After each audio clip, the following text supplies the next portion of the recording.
Alright, so Mike is asking, is it possible to use more than 2 time frames? Yes, Mike. Theoretically, really it's kind of like, your processor speed really kind of defines the limitation of how many time frames you can use. So, theoretically, you could almost use as many time frames as you want. BloodHound doesn't define any limitation, right? So if you're going to use a time frame, let's see here. All right, I'll just pick this chart, and I already have BloodHound on here. So I'll open this up and I'll clear it out. And right, so the default time frame, and so I can click chart and click chart and click chart and click chart.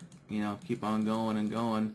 And basically, just kind of add as many on here as I want. I can go in here and define a bunch of different charts, whatever I'm going to use,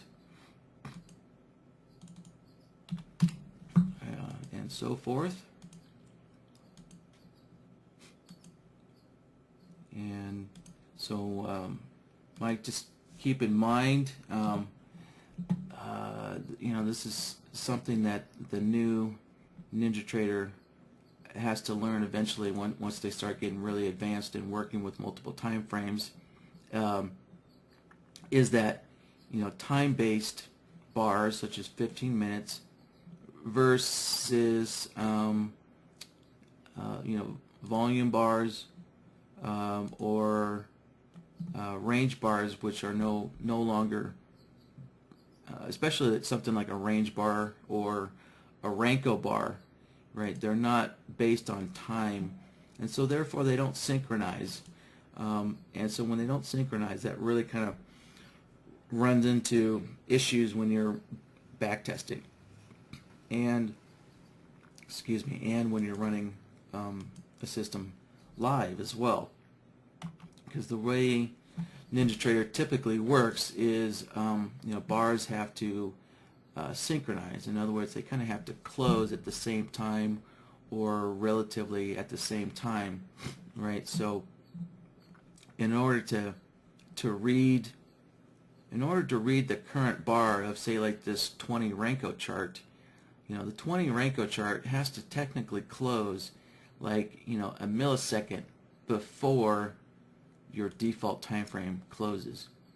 All right, so if your 20 Renko bar is still building, then when you're looking at the data, when you're looking at the bar of your 20 Renko, it's going to be looking one bar behind. So I've done several videos, several workshops kind of explaining this synchronization issue here. So so if you'd like, you can send me an email in, and I can forward you those videos that you can watch then later on. So the videos, what I did, I used, in particular, I used the Renko bars, since they seem to be pretty popular, to kind of explain that synchronization issue that you will have to work around. So, but to answer your direct question there, Mike, as you can see, you can add as many time frames as you wish. And keep in mind, when you add, whenever you add, right, a new chart to your BloodHound system, you'll notice down here, you'll see the window popped up saying that we have to refresh the chart, right? Press F5 to refresh the chart, because NinjaTrader won't build these charts on the fly. So the only way to get NinjaTrader to build those charts is to use the F5 button. So refreshing the chart causes NinjaTrader to build those other chart types or bar types. So, I'll take the time and find that video there for you, Charles. This will be helpful for anybody else who's looking for videos. Alright, so let me pull up. I'm going to pull up Chrome, and we'll go to YouTube. let's see.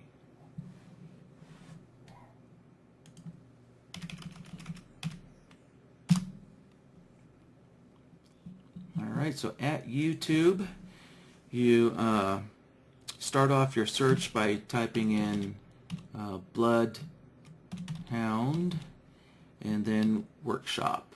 And oh, look at that. So I've already searched for this video several times. So you want to type in bloodhound and then workshop, and that kind of filters out all these bloodhound gang videos that are up there. And then I put in sync after that.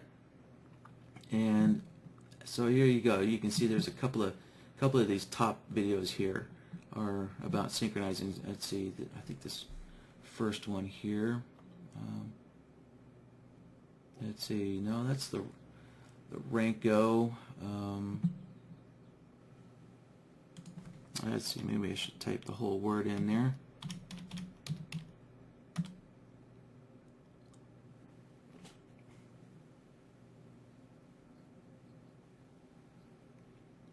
Or let's see, higher. Let me try higher time frame.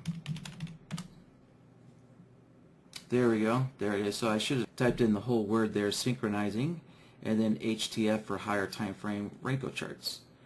So there's one of them.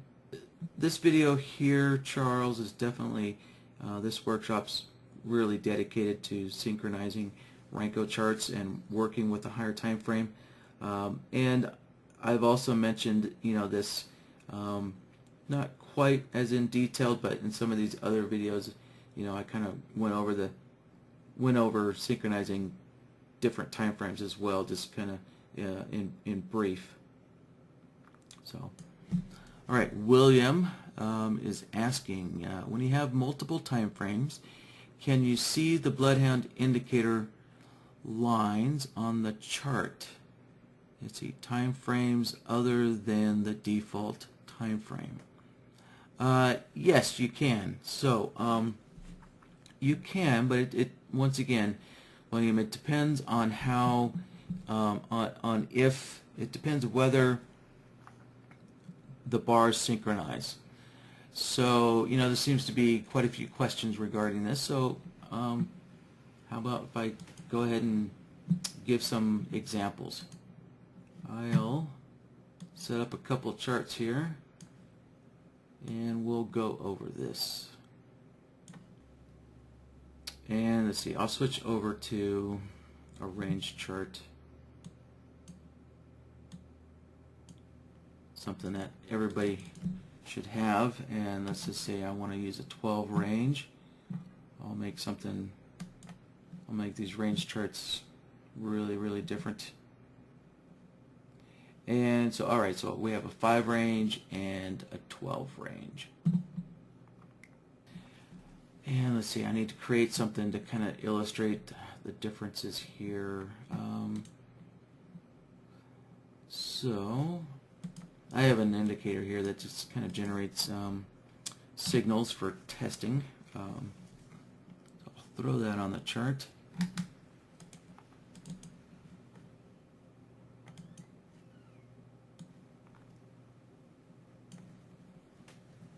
And so I'm going to, let's see, I'll build a system. I'll build a solver here in Bloodhound. Actually, I'll switch over to the logic board. Just work on the logic board. So I'm going to just use a threshold solver that's going to be looking at this indicator here. So you see this indicator is just throwing up evenly spaced data points on here. So I'll kind of use these to have Bloodhound, detect these, look at this output and kind of determine that that was some kind of condition met on my 12 range chart. And so in order to read that indicator, what works the easiest is this threshold. And let me put, so this, I put a 7 and 12 signal. Let's see here. Turn my caps off.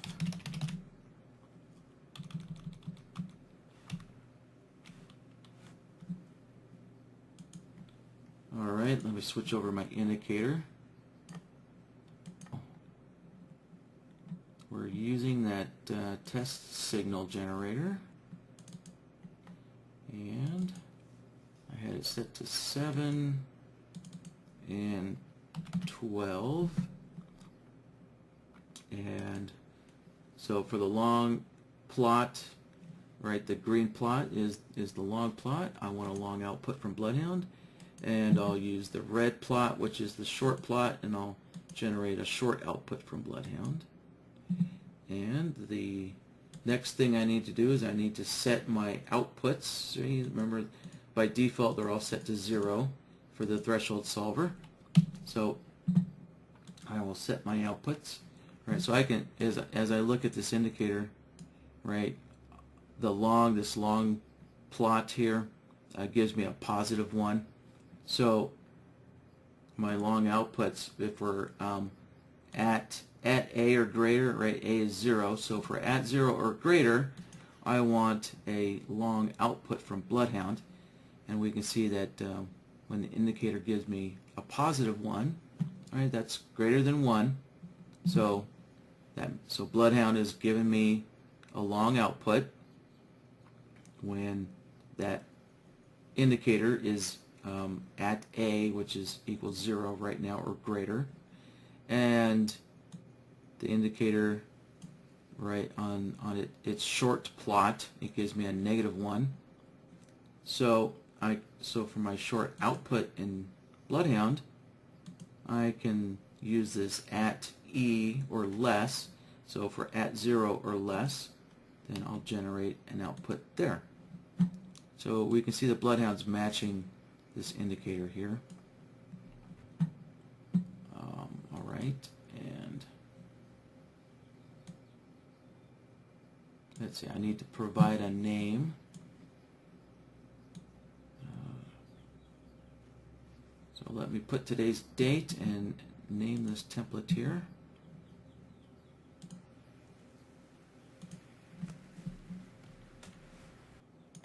Alright, so name this. Okay, so I'm just going to close this out now.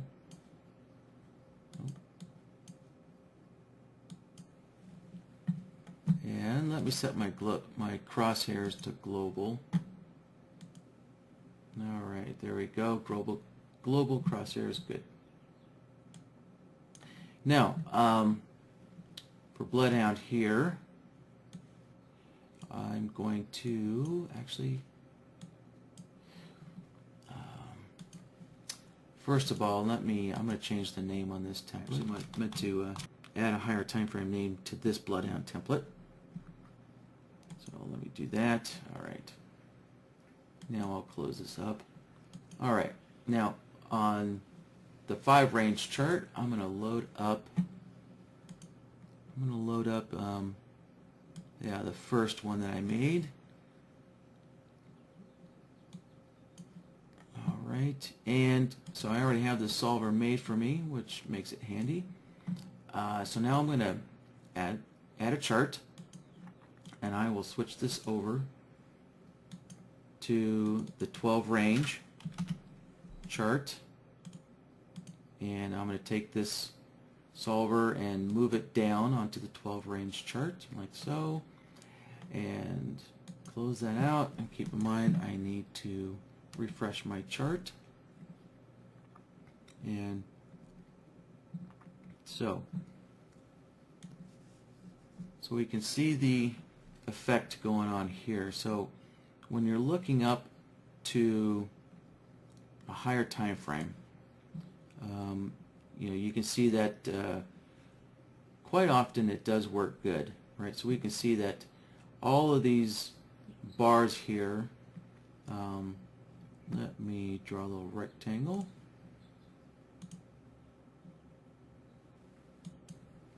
Right, so all of these bars occurred inside of this, this single 12 range bar. Oop, let me grab that arrow. Right, so we can see that we're getting multiple signals here. So actually, what happened let me back this up. As soon as this bar closed, and so when this bar here was open, when this bar was building, you know, these bars were also going along, and these bars were closing on the lower time frame. So you know, as each of these bars closed, this bar here with the arrow was being built. Let me slide the chart over. So this bar was being built, and since this bar is being built, right, NinjaTrader, it ignores the bar that's being built and it looks back to the bar that's closed, right? So the bar that, you know, is shaded green, has the green racing stripe on it, this bar was closed. And so therefore, as each of these bars closed on the lower time frame, NinjaTrader looked back to the bar that was closed. And so that is kind of the key thing, you know, for system builders to kind of comprehend that, you know, because if we're looking at a chart in real time, you know, quite often we're looking at the bar that's building when we're kind of making our decision and using a higher time frame, you know, to decide, you know, when we're using a higher time frame to filter, you know, filter out trades and stuff. You know, quite often we'll be using the current bar that's building to help us make that decision. However, with NinjaTrader, you know, when you're using indicators and strategies to look at a higher time frame, NinjaTrader only looks at the bar that's closed. So let's see.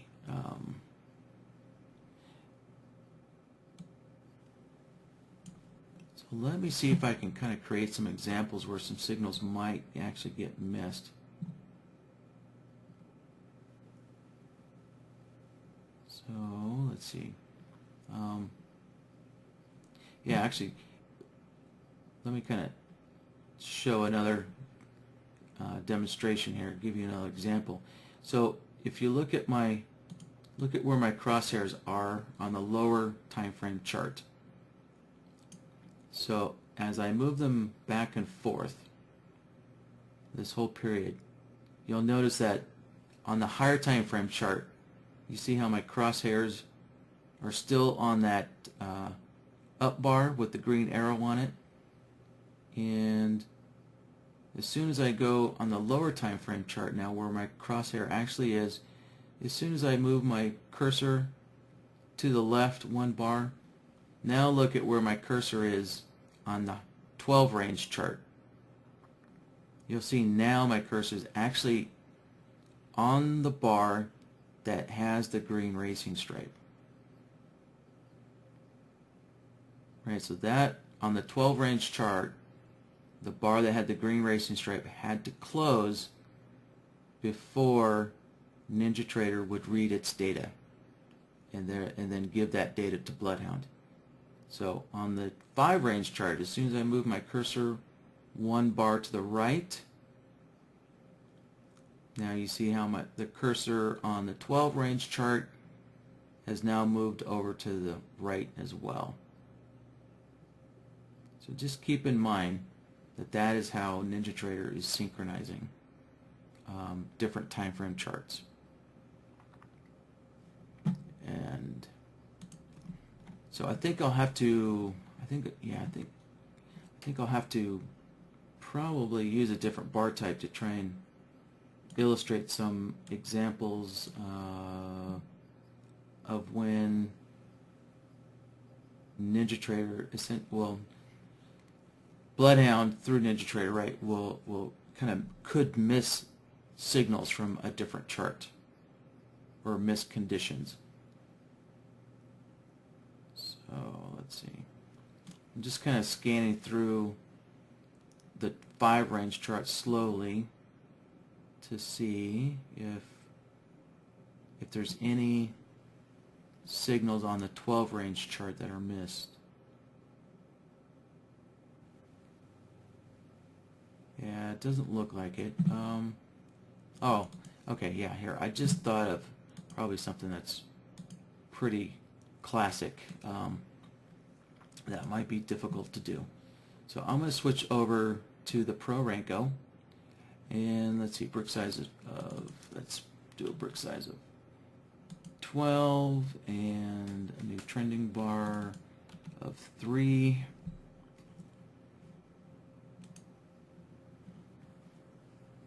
And all right, on the 5 range chart, I'm going to also switch over to a Pro Ranko chart.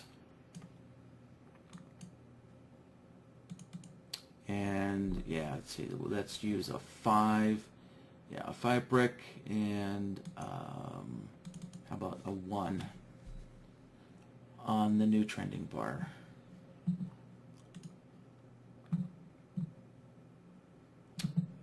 And what I'll be looking for on the higher time frame chart is a reversal. So let me change my logic here to look for a reversal.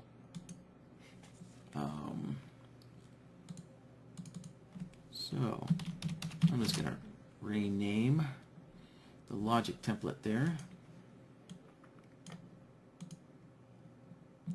So I'm going to be looking for a price inflection, an inflection of the closing price, right? And that'll find the condition of, whenever these bars reverse direction.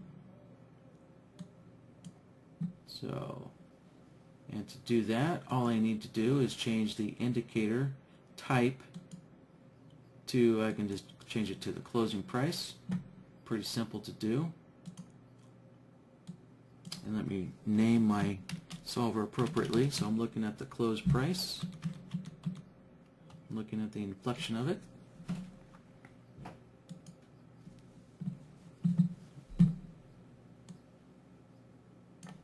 Right, so now we can see whenever the candles reverse down, whenever price reverses down, right? A short, the bars turn back up. We're getting a long signal. So all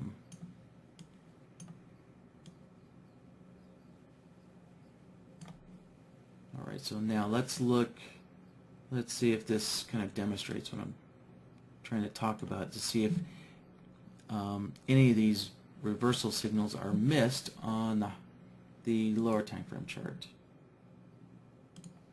So I will have to modify BloodHound on my lower time frame chart.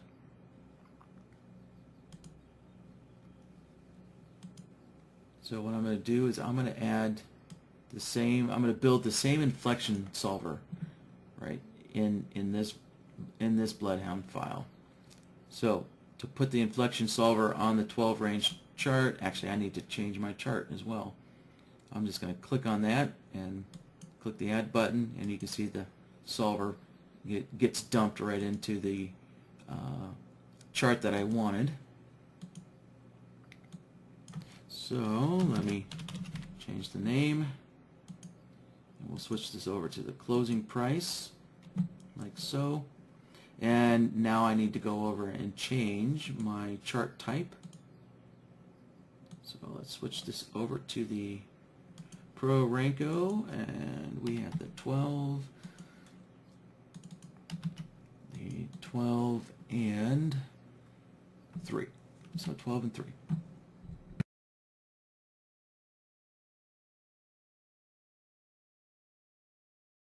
When I close the template, I'm going to have to refresh my chart here on the lower time frame. That way we can get NinjaTrader to build the bars for the 12-3 chart.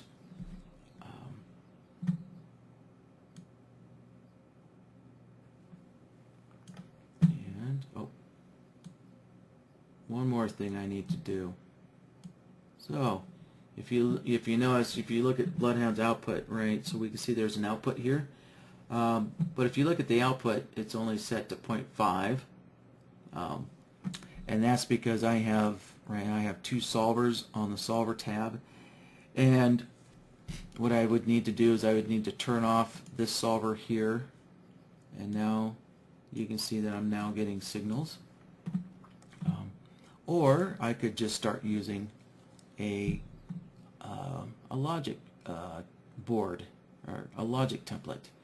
So I could create a logic template here. So let's see.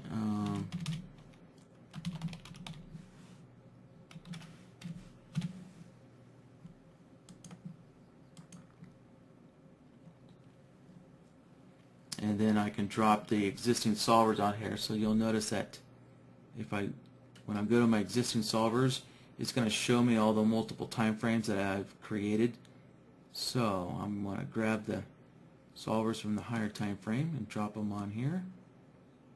And you'll also notice, right, the text on the top of the solver tells you which chart this solver is working on.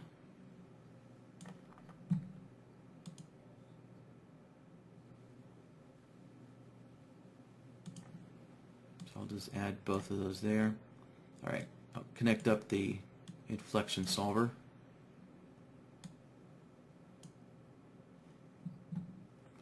And all right, so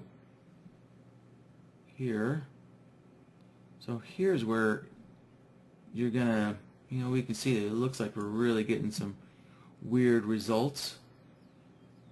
And right, so you can see that on the higher time frame, right, the higher time frame didn't actually reverse until price came all the way down here on the lower time frame. So these can be some unexpected results from someone who's new to system building and trying to synchronize charts. Not realizing that, especially with these Renko kind of charts, on this lower time frame, price really has to move a lot on the lower time frame before the 12 brick Renko chart actually reverses price. And so what a lot of people are trying to do, right, is they're trying to catch, they think they can catch this reversal point here on the lower time frame and synchronize it with the higher time frame, right? But you have to wait. You have to wait until price comes way down here, before that happens. So those are just kind of, just some tidbits to be aware of. Alright, so I'm going to reverse this. So here's something that can rarely be done. So some people like to actually look at a lower time frame chart. Let me switch this chart, make it a little higher time frame. So I'll switch it to something like a 7-2. And instead of this chart being a higher time frame, I'm going to turn it into a lower time frame. So I'm going to make it a 4-1 chart.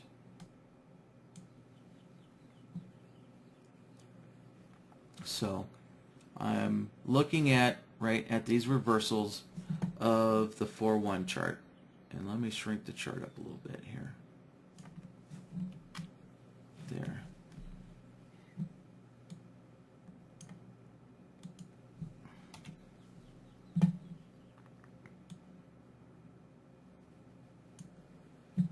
Alright, so now this chart has now become our lower time frame chart.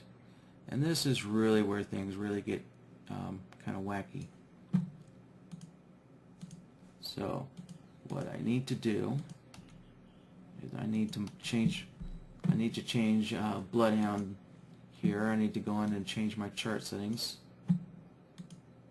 So I will now switch this over to a 4-1, right, to match the chart on the left. So the chart on the left is a 4-1, so I'm going to change my chart in BloodHound to be a 4-1. So now I'm looking down at a lower time frame chart. close this out, and I have to hit F5 so that Ninja builds the data. And let's see here. I'm really oh, okay, here we go. Great. So I found the spot. So look at, so hopefully you're looking at the where my cursor is on the left chart, right, which is our lower time frame chart. There.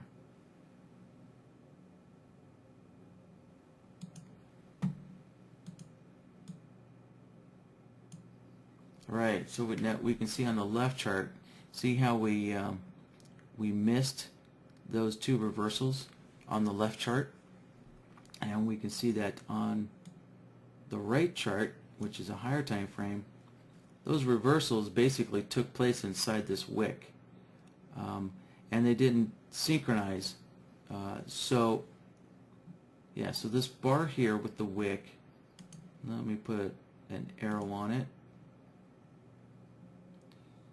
and I'm going to try and put an arrow. I'm going to try and put an arrow on the lower time frame chart on the same bar here.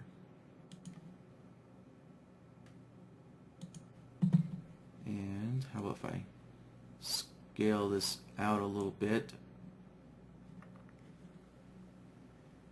Yeah, there we go. Okay, great.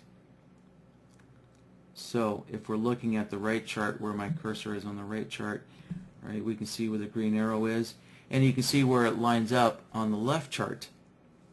And so we can see that on the lower time frame, that reversal up happened 2 bars later than it did on the right chart, which is a higher time frame. So we completely didn't see, the higher time frame chart didn't see the reversal points on the lower time frame chart.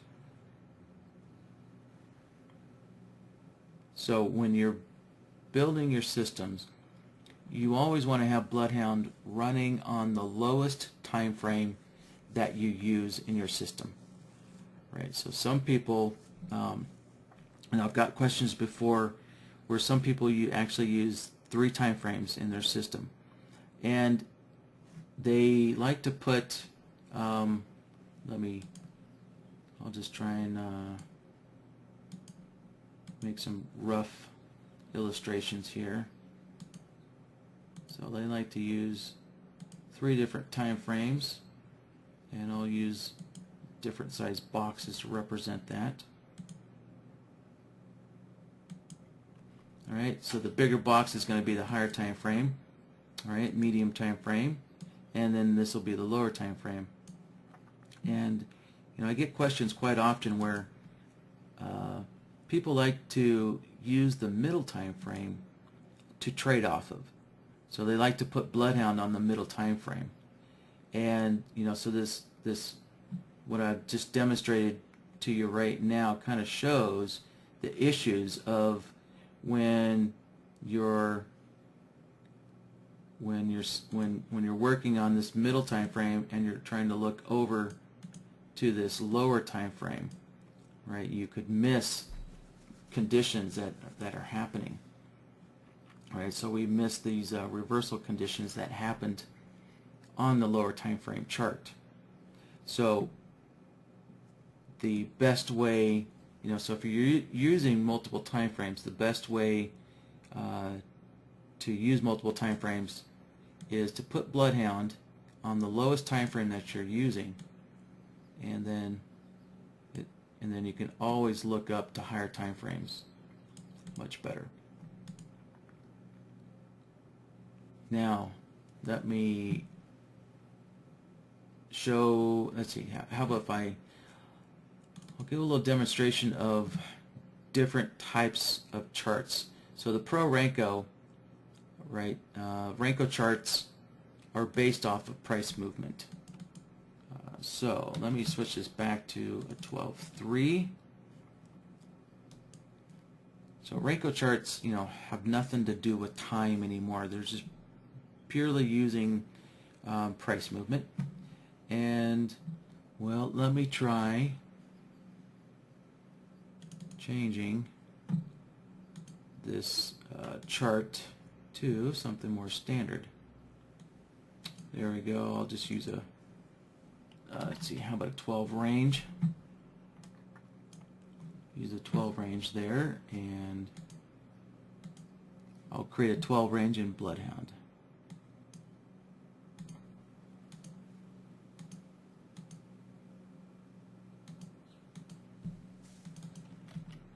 Alright, we got 12 range. Let me copy this inflection solver and move it down onto the 12 range. Great. And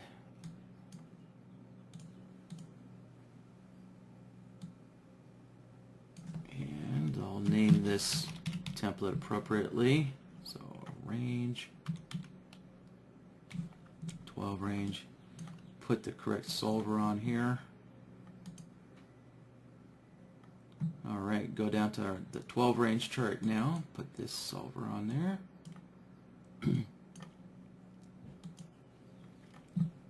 Alright, and update my chart.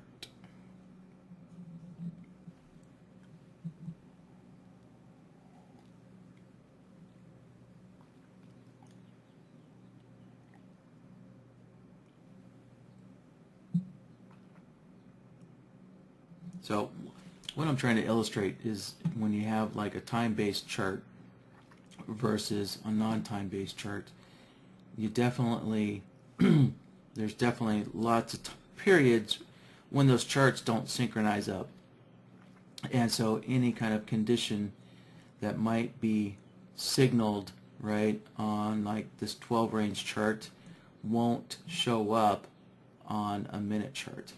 That's what I'm trying to illustrate for you. Alright, so we do have, good, we have this reversal down from the 12 range chart. We have this reversal up, this reversal down. Trying to see if there's any reversals. What I'm doing is I'm scanning through my 3-minute chart to see if there's any reversals on the 12 range chart that are missed. Yeah, here we go, I found one. Oh, and look at it, it's right there where the green arrows are left over from my previous examples. So, right, we can see on the 12 range chart, you can see the green arrow on that bar.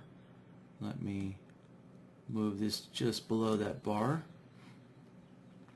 Alright, so and if we look at the 3-minute chart, we can see that this long signal coming out of BloodHound because the bar reversed up, we can see that was actually, that condition was missed on the 3-minute chart. So apparently price had just moved so fast that that it didn't show up on the 3-minute chart. So those are some kind of key things to be aware of when you're using time-based charts versus price action charts. And you can kind of, I can easily figure out when a signal is missed in this simple example, because you see how I have 2 short signals and there's no long signal in between, and so that is telling me that a reversal up was missed. And same over here, this gap right here. So I can see that this on the 12 range chart, the reversal up, the green signal was missed in between, just because price had moved too fast. So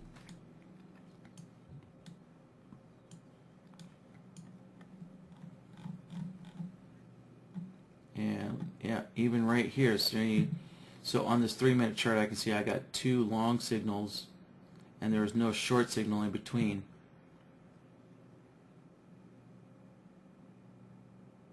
So in this case, let's see,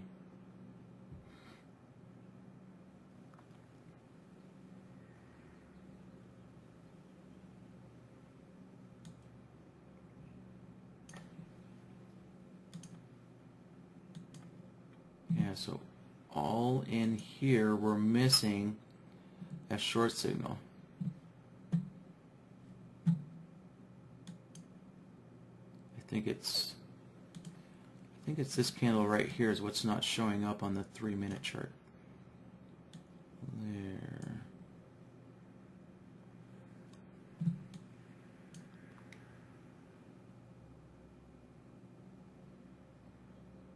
Yeah, somehow, they're just not synchronizing up.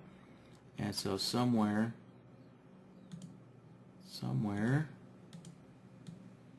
in this area here, the 3-minute chart just didn't synchronize up with the 12 range chart, and we missed that reversal down on the 12 range chart. All right, so I hope that kind of gave you some examples of what can happen when you're using different chart types and synchronizing to a higher time frame versus synchronizing to a lower time frame. Right? There is one way to kind of overcome this issue, and that is, but it really kind of puts a whole different level or a whole different thinking process into building your BloodHound system, right? So NinjaTrader has this parameter called calculate on bar close, right? So it's set to true. So that means NinjaTrader only calculates your indicator data right after the bar closes. So if the bar is open and it's still in motion, if the bar is still in motion, NinjaTrader is not calculating the data for that bar yet. It's only calculating the data after the bar closes. And so that's why, right, in the default setting is true. And because of that default setting, right, that is why sometimes we're missing these signals, because we're waiting for the bar to close. And if the bar closes on the 12 range chart and it doesn't line up with the 3-minute chart, that's when conditions get missed from one chart to another. To overcome that, you can set this to false, but that changes the way your BloodHound logic will function. It could potentially change the way it functions significantly, because now BloodHound will be calculating your logic on every incoming tick. So it'll be calculating it as a bar is building, and so therefore you might get unwanted signals when that happens. The classic example is like the classic example is when you're working with calculate on bar close false is if you get this long wick, or actually let me pick on this candle here, this up candle here with the long wick that has the green racing stripe behind it. This long wick here, this long wick might have inadvertently triggered a long trade up at the very top, and then you can see that prices, boom, just plummeted. So that's kind of the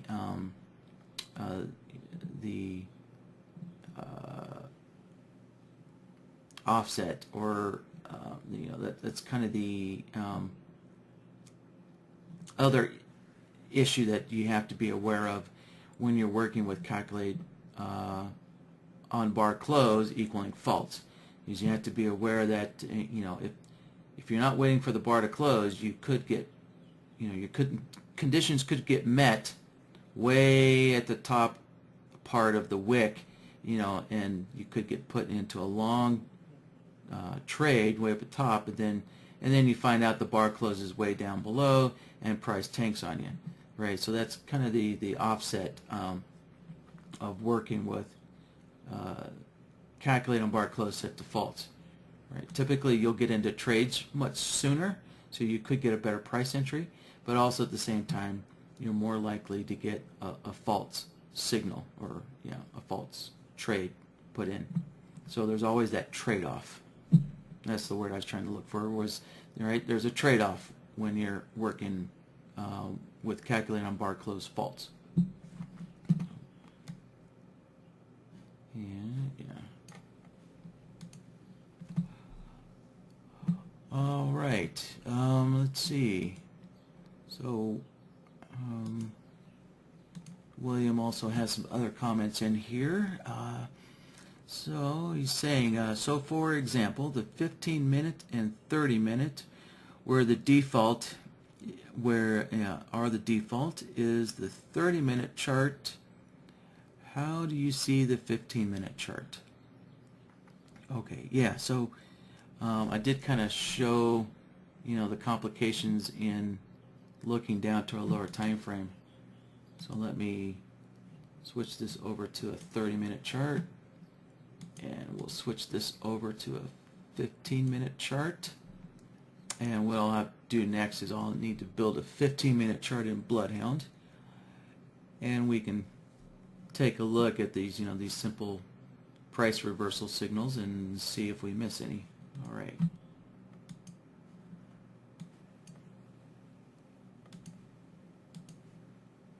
So let's add a 15-minute chart there, and once again I'll copy this inflection solver onto it.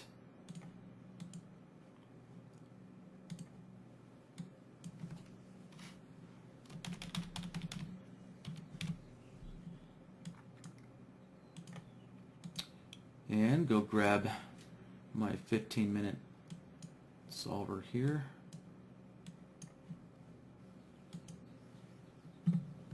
Alright, and refresh the chart. Alright, great. Our chart is updated.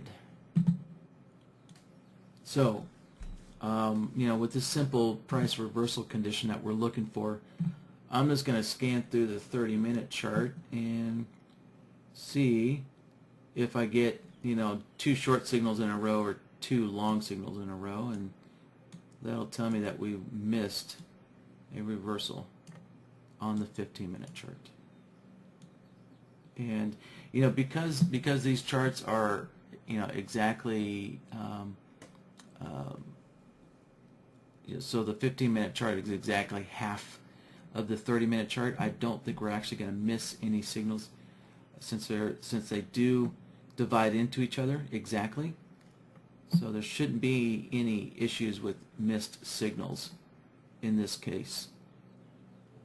Yeah, I think everything's going to work out good, since they are exact multiples of each other. But if let's see, if I change this to like a 20 minute and go into BloodHound and make this a 20-minute, since they're not exact multiples of each other, I think there will be rare cases where the 20 and the 30-minute don't quite synchronize up, and only on those few bars could we potentially miss a signal. Let's see, Asif is asking, how about 30 minutes and 5 minutes? That'll definitely be fine. There's 6. So if you divide 30 by 5, there's 6 bars, and those divide into each other evenly without any remainder. So that's an even division. So it's safe to say that if your time frames divide into each other evenly without any remainder, then there shouldn't be any issues with a missed signal. So 5 minutes divides into a 30-minute evenly, 6 exactly. So if it divided in, and you got 6.1 minutes, then you might have an issue. Alright, so let's scan this 30-minute chart and see if we're missing any signals. If we do, it's going to be pretty rare, because the reversal condition on the 20-minute chart is going to have to occur on that bar where 20 and 30 minutes don't quite divide into each other evenly. Well, so far it all looks good. I think we're just really kind of getting lucky here. But there definitely is the potential of of a signal getting lost. 20 minutes divided into 30 minutes leaves a remainder. So whenever you have a remainder left from that is when a signal could get lost. Go. All right, so now, yeah, so Asif is asking about, what about a 2 Renko into an 8 Renko? So since Renkos are not time-based, well, actually, if you use a regular Renko, I think you'll be fine. I think if you're using a NinjaTrader Renko, Jim was asking, can you use the auto entry feature, right, which is called Raven, that allows you to set it to get a better entry price, right? So you're talking about a limit order, and so he says, for example, 2 ticks. So he wants a 2 tick better entry price, so that you still use the bar close as the basis for entering the trade.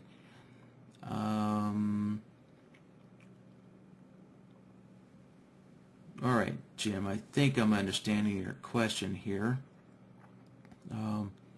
So to me, it's kind of sounds like a 2-part question.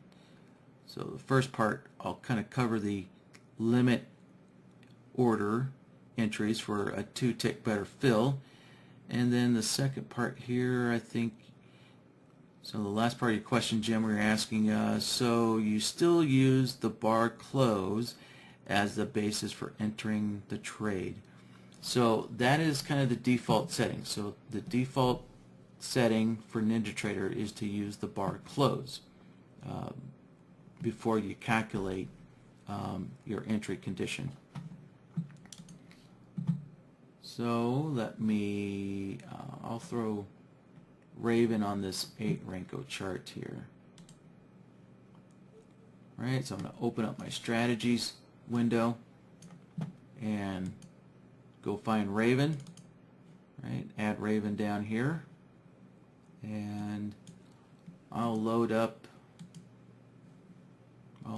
this today's chart, today's BloodHound template here. I'll load up the higher time frame one. And let's see here, I believe, do we have a logic? Yeah, there we go.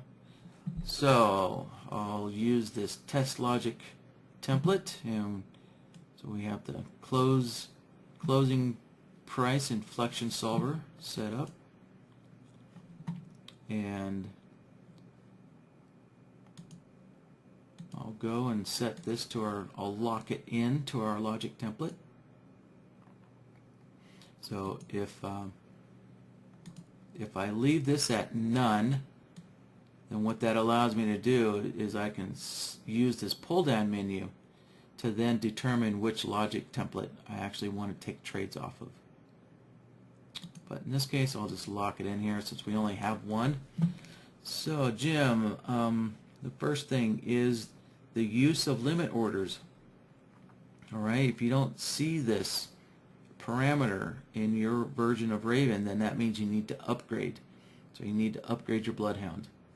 And so this limit order is a new feature, based off of the latest update that's out there. Right, so we'll set this to true, and then you'll see these other parameters open up. And so you're wanting a 2 tick better fill. So we're going to put a -2 in there for a 2 tick better fill.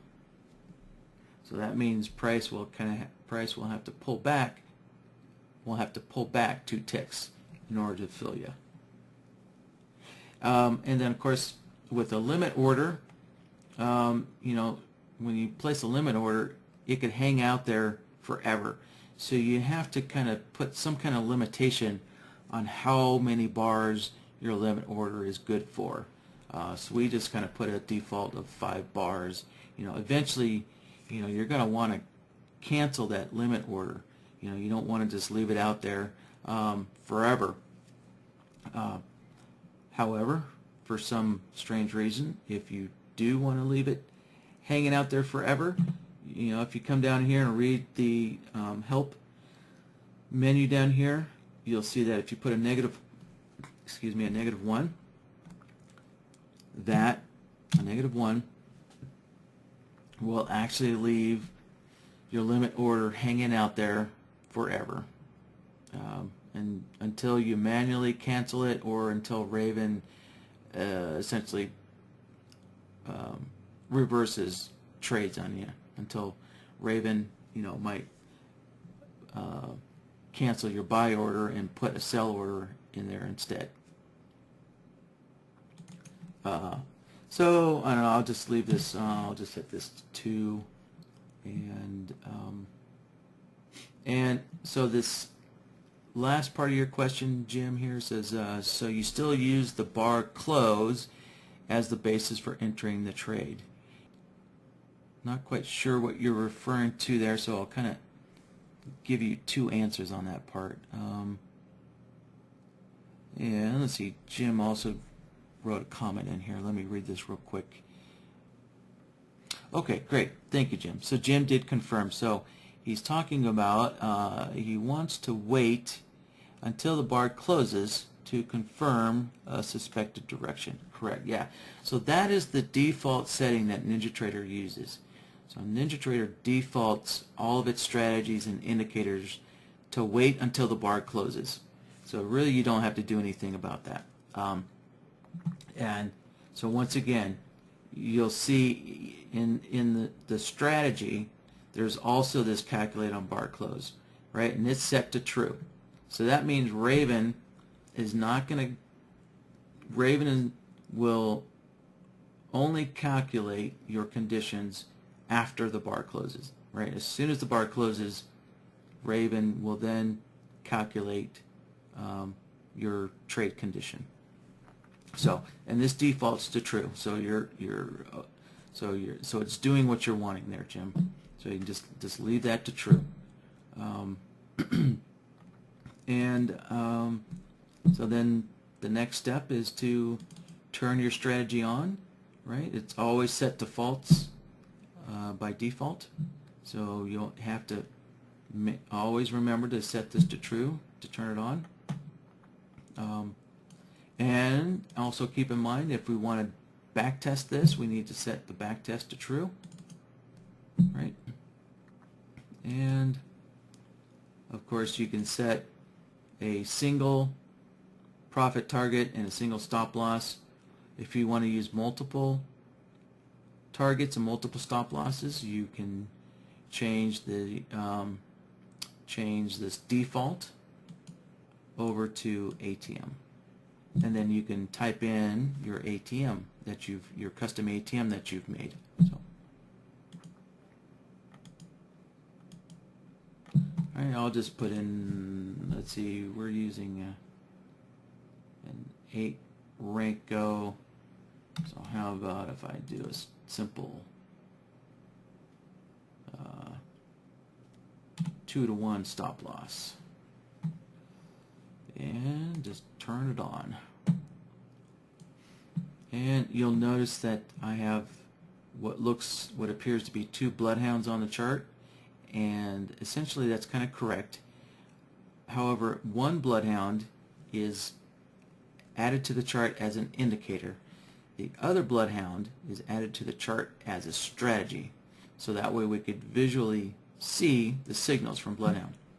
All right. So if I double click on the upper bloodhound here and I open this up, right, I can see all the settings for bloodhound. So I know that this bloodhound was added as an indicator. This lower bloodhound was added from Raven, and I can tell that because I don't see all the parameters. Right, all I see are just the lines and the plots. This upper one, right, I can see the template name and all the other settings here. So when you're running Raven, I would suggest that you remove bloodhound from your chart like so and just leave Raven on the chart. So, and remember, this is not bloodhound here, this is that indicator. So All right, and I think it looks like I need to, yep, I need to turn my trade executions on if I want to see my back testing. So there, now I can actually see my back testing results, and I could pull up a strategy performance report as well. And since I'm back testing, I'll look at the historical. And of course, you know, you don't want to trade that, that's for sure. But there is how you can get your strategy performance. So Jim is asking, are there recordings specifically on Raven? Yes, Jim, there are. And once again, if you send me an email, right, send an email here to support@sharkindicators.com, I will send you the links to 2 recordings that specifically deal with Raven, so you can get caught up on that. Let's see, or you know, you could also just, if you wanted to,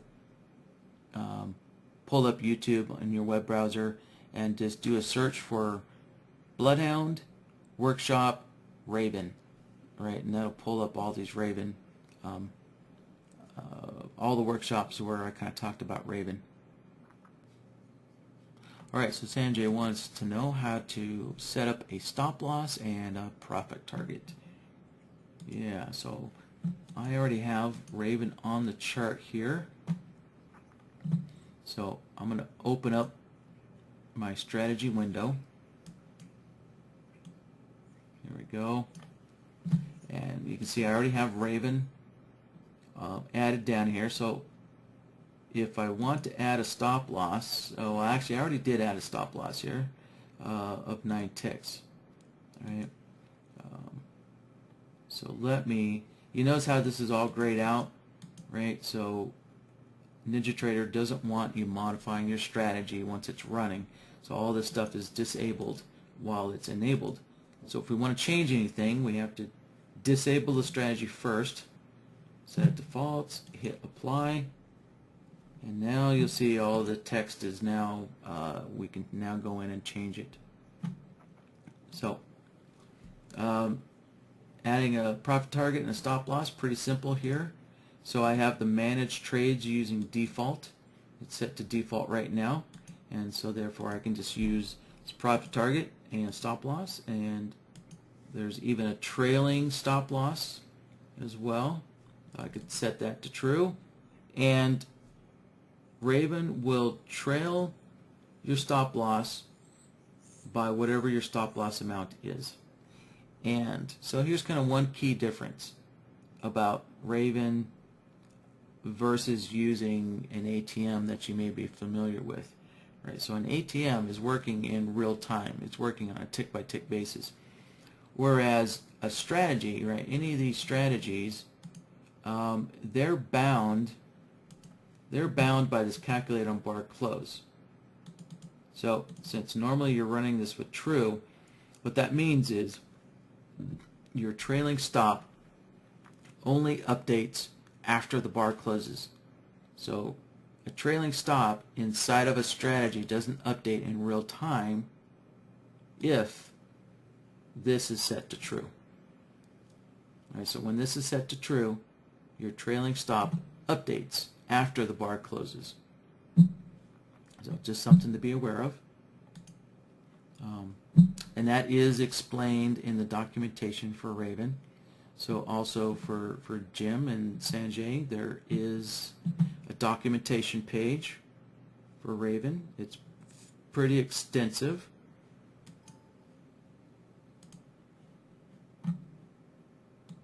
So let's go there. Alright, so if I go to Shark Indicators, and if I go over to support and then learn BloodHound, and sometimes the browsers don't put the menu on the right side. So there's a documentation section right here. I can click on that. And you'll see there's a menu on the right hand side, this menu bar on the right hand side. So let me scroll down, way down, and Raven is right down here at the bottom. So if I click on Raven, you'll see there's a very extensive write-up for using Raven here.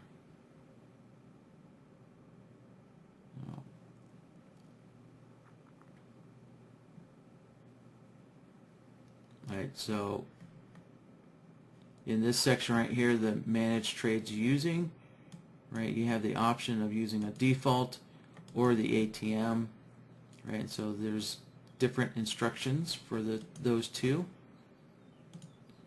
As you see in Raven, so I'm back now looking at Raven. If I set this to ATM, right, you see all those parameters went away, because now all you do is just type in the name of your ATM. I'll put it back on default. And so on our web page, just choose which setting you want to use. Right? It has a description of all the parameters available. And then at the bottom, right, there's a documentation on using the chart trader as well.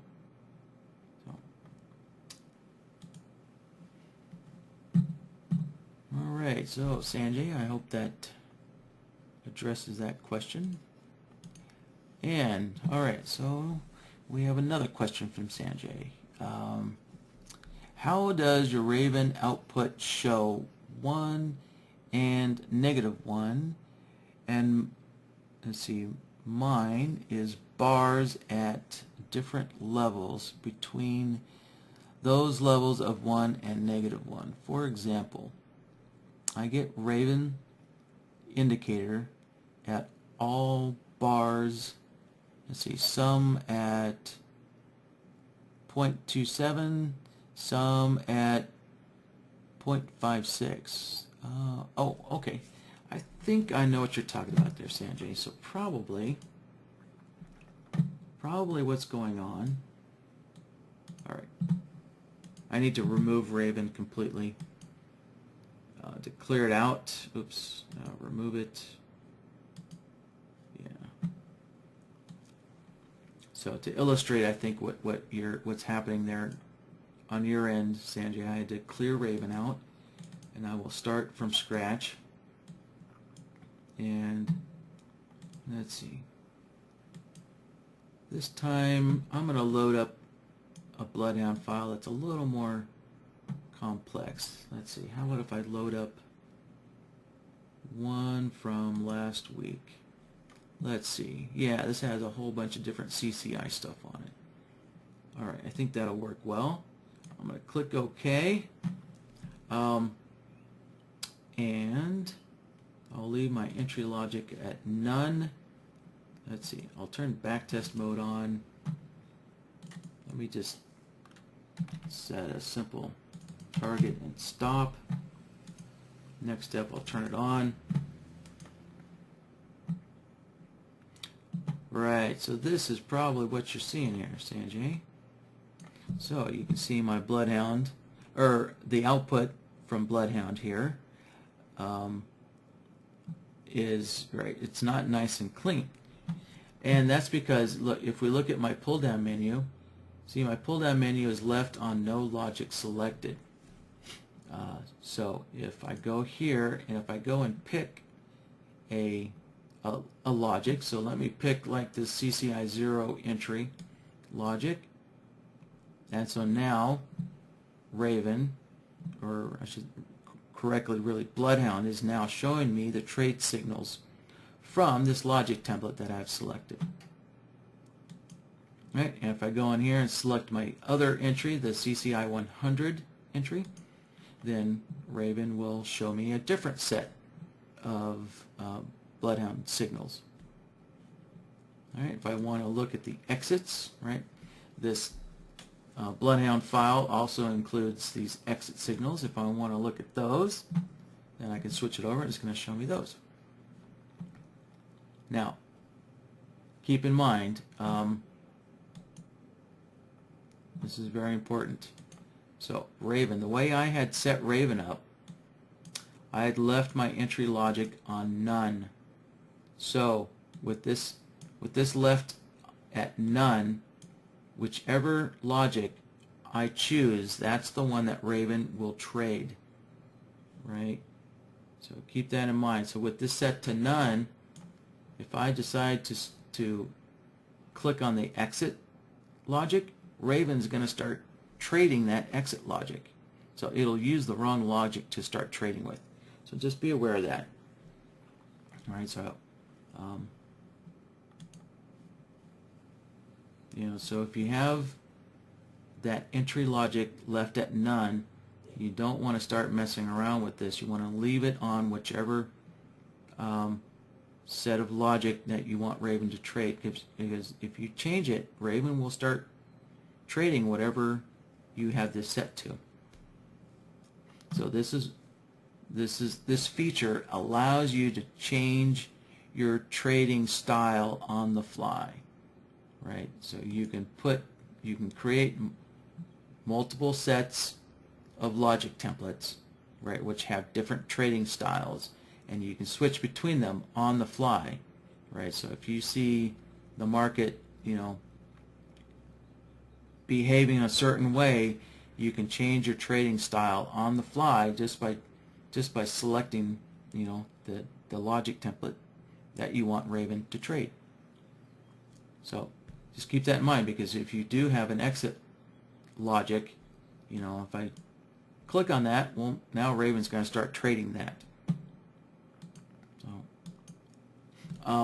And so being able to change what Raven trades on the fly is only available, it's only capable of doing that when this is set to none. Right?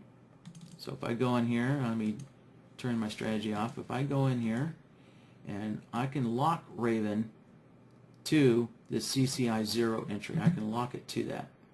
And that's the only logic template that Raven will trade. So Raven is locked to it, and it doesn't matter what I do here now. So I can show the exits, this exit signal. Raven's not going to trade this exit signal anymore. It's locked to the CCI 0. So now I can go in here and I can take a look at whatever I want to, and it's not going to make a difference. So, all right, so Sanjay, I think that answers your question and a little bit more. All right, so Sanjay is asking, the trailing stop loss, is that calculated from an indicator? No.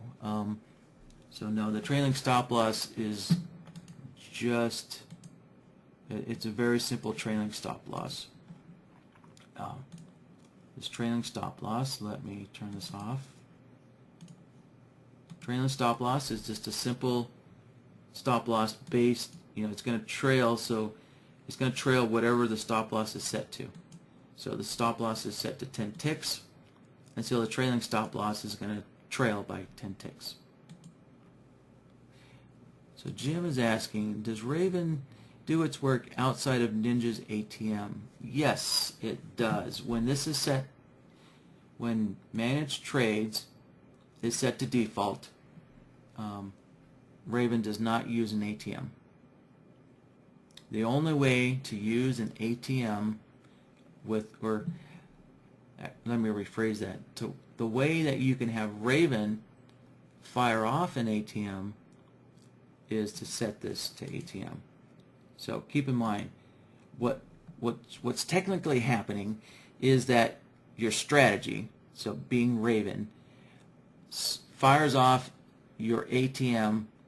It fires it off, and then from that point on, NinjaTrader takes over. So an ATM is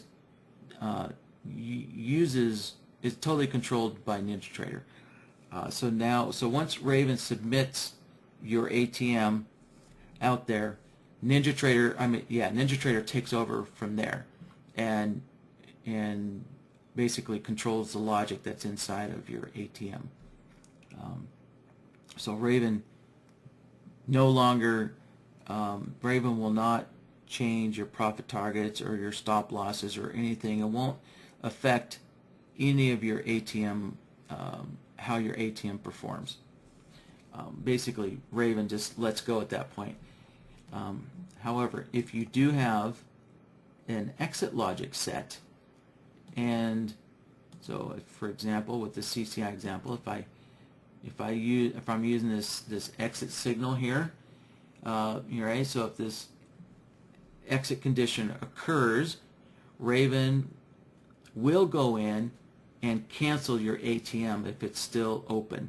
If it's, if the ATM is still open, or if the ATM is actually running, if your position, if your order was picked up and it's now an active working order, an executed order, Raven will cancel. Will basically, it'll put your ATM flat is what it will do if this exit logic occurs.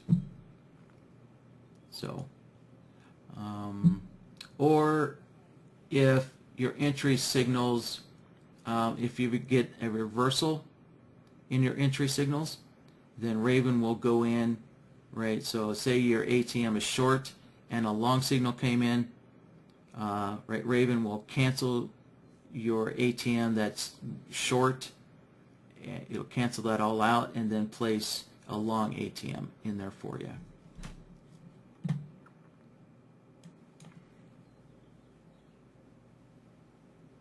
Alright, so Andrew is asking, how do I erase logic on SI Raven? Well, really, Andrew, I wouldn't really recommend that you do it through Raven, but it can be done. So let me enable this, and yeah, it's not going to enable. So let me just reconnect to the data feed.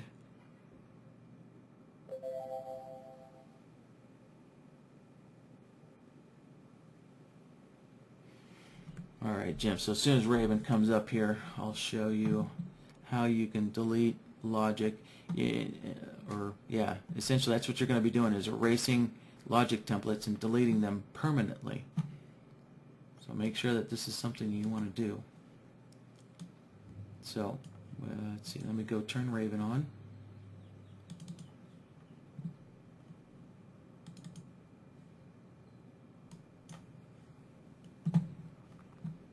Alright, so with Raven, you'll notice that Raven has this orange BloodHound button up here, right? So if I click on this, right, it's opening up the BloodHound interface.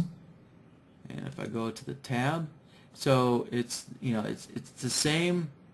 Since Raven opens up the BloodHound interface, you can do this in BloodHound or through Raven, because you're pulling up the same interface. This is BloodHound's same interface.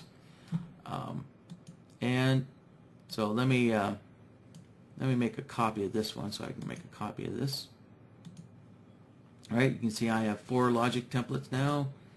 So if I simply want to erase one of them, there's a delete button right here. I just hit delete, and you're going to have to make sure that that's what you really wanted to do, because once it's erased, and it's gone. There's no undo button. So there we go, and it's deleted. Yeah, so Andrew, if you have duplicates, yep, you can just go through and clean everything up by using the delete button. So, and you can also go through and clean up your solvers list as well, right? You can, from the solver tab, I'm on the solver tab now, you can click on a solver, hit the delete button. Now, if that solver is in use, you can't delete it, right? So the warning message comes up, cannot delete solver because the following logic templates are using that solver. So it's going to tell you that I have to go to my CCI exit signal. So that solver I tried to delete is used on this here. So to kind of give you an example, let me add a bar direction solver.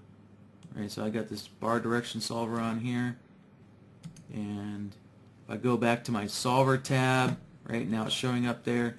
So if I want to get rid of this because I'm no longer using it, right, I get this warning that it's on my logic. It's on my logic tab or my logic board. Right, so I have to go in here, go find the solver, delete it off the board, and then I can go in here and delete it from my list. All right.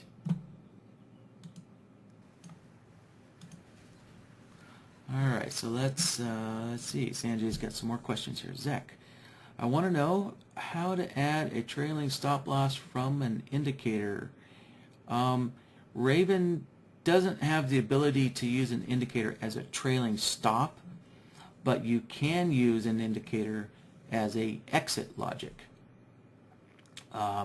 So let's see. There are definitely several videos showing how to do this. So let me pull up YouTube again here, and let's see. I think I will do a search for. I actually did a workshop that was kind of dedicated to that exact question, showing various exit signal examples. So let's do a little search. Oh, here we go. Yeah, I called it exit strategies.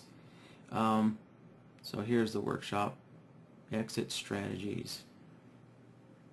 So let's see, 9 months ago. Yeah, it was a while back ago.